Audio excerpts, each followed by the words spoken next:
Okay, so what we're going to do is we're going to go ahead and look at how you find the areas of regular polygons. So what I want you to do is you can follow along with me in my book in section 8.4. Okay, but what we're going to do is we're going to go ahead and look at the following. It says to consider a regular pentagon with side length S divided into congruent isosceles triangles. Each triangle has base S and a height A.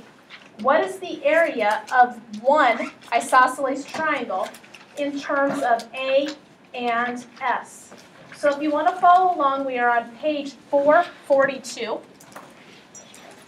But we want to know what is the area of one isosceles triangle in terms of A and S. Okay? So, here we go.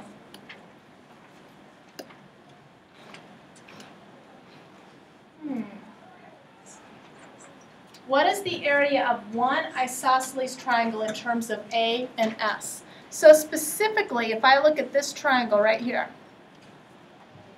what would the area be? That's the total area? One what? This of the total Okay, but what's just this specific area in terms of A and S? 1/2 what? Yep, so what is that? You're right, it's 1/2 BH. But in this case, it'll be 1/2 times S times A. So 1/2 of AS. Okay? That's what the area of one of them is. And so now, if I look at the area of the entire pentagon, how many triangles do I have? 5. So if the area of one is 1/2 AS, what will the area of the whole thing be? 1/10. So, yeah, it'll be 5/2 AS, right? Because it's going to be 1/2 AS times 5, because there are 5 triangles. So what we're going to do is we're going to go ahead and complete the table here. Okay, we already did this one. It was 5/2 AS. Now what I want you to do, I'm going to give you a minute or two. I want you to go ahead and figure out what the rest of these would be. And it's not that hard. Okay, because when you think about it, 6 sides means how many triangles will there be? 6. Okay, so I'll give you about 30 seconds, and then we'll continue.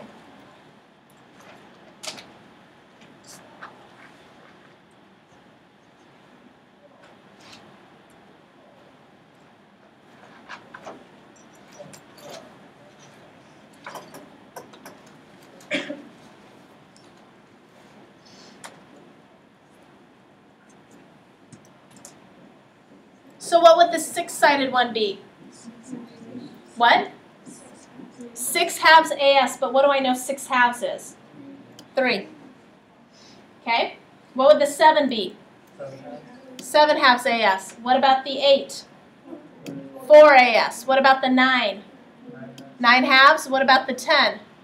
5. What about the 12? 6. So now let's generalize things. Let's just say if we don't know how many sides, if we have an n number of sides, what would it be? What? N over 2 times AS. Now, they wrote it this way, but understand that N over 2 times AS is exactly the same. Okay, so number of sides divided by 2 times A and S. So that is how you find the area of a regular polygon. Now, with that in mind, I want you to look up here. A actually had a meaning. A was what we called the apothem. Okay, so I want you to look at that diagram, and based on some of the other slides that we went through, I want you to figure out what would be a good definition for apothem. So you've already seen we had an example on the first page. We had an example on the second page. Now we have another example. What would be a good definition for apothem?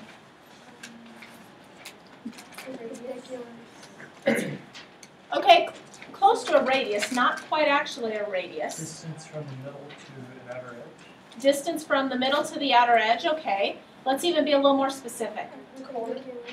It's what'd you say? Perpendicular. Okay, so that's actually how I started. Perpendicular segment. Because it's a segment, it doesn't continue on. What else does the apothem do? Starts at the center and goes to where? The edge, or one of the sides. Now, we're going to be a little more specific because if you remember, we never defined what the center of a polygon was. Okay, so a perpendicular segment from the center of the polygon's circumscribed circle to a side of the polygon. Now notice, why do we say from the center of the polygon's circumscribed circle? Because we don't have a definition for the center of a polygon. But notice here, we have a center of a circle. Remember, circumscribed circle just goes around all the outside edge there. So that's what an apothem is. And so with that in mind, we're going to go ahead and complete that regular polygon area conjecture. You don't necessarily need to have all of the words there. You could just have the formulas and then identify A, P, A, and S. So if you notice here, it says the area of a regular polygon is given by the formula. So what formula did we have? Okay, n over 2, which this was the formula they have, but understand you could also have n over 2 times AS. Now, they're also going to throw another one at you. Oops. 1/2 AP. Now, notice what P is. P is what? The perimeter. Okay, now that should make sense because if we know the number of sides and what each side is, that's the perimeter. So essentially, when you see this right here, that is the same as this. It's the perimeter of a figure. Okay, so those are two formulas that you need. Okay, I'll let you get those down, and then we're pretty much done for today. You have the rest of the time to work on your assignment in section 8.4. Okay.